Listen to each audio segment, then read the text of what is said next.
Hi everyone, ఈరోజు ఒక special కర్రీతో వచ్చేసాను. బీరకాయ ములక్కాడ కర్రీలో ఫ్రై చేసిన ఎగ్తో పాటు ఒక స్పెషల్ ఐటెం కూడా యాడ్ చేస్తే టేస్ట్ అయితే అదిరిపోతుంది. అన్నం మొత్తం ఈ కర్రీతోనే తినేస్తారు. చాలా చాలా టేస్టీగా ఉంటుంది. తప్పకుండా ట్రై చేయండి. ఇంతకీ ఆ స్పెషల్ ఐటెం ఏంటంటే ఎండు రొయ్యలు. మీరు ఎప్పుడైనా ట్రై చేశారా? చాలా చాలా బాగుంటాయి. కర్రీ ఎలా చేసుకోవాలో చూసేద్దాం. ఫస్ట్ ప్యాన్లో ఆయిల్ వేసుకొని బాయిల్ చేసిన ఎగ్స్ని కొంచెం నాట్లో పెట్టుకొని పసుపు ఉప్పు వేసుకొని ఫ్రై చేసుకుందాం.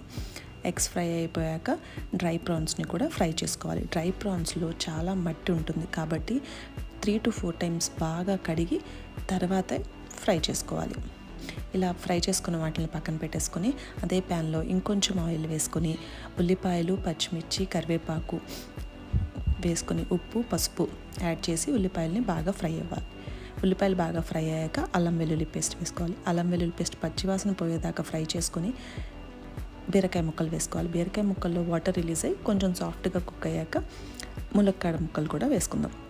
ములక్కాడ ముక్కలు మగ్గిపోయాక ఇందులోకి మసాలాస్ యాడ్ చేసుకోవాలి. కారం, ధనియాల పొడి, జీలకర్ర పొడి, గరం మసాలా.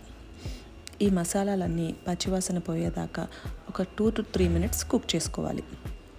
ఈ మసాలాలు మాడిపోకుండా ఉండటం కోసం కొంచెం వాటర్ కూడా యాడ్ చేస్తున్నాను.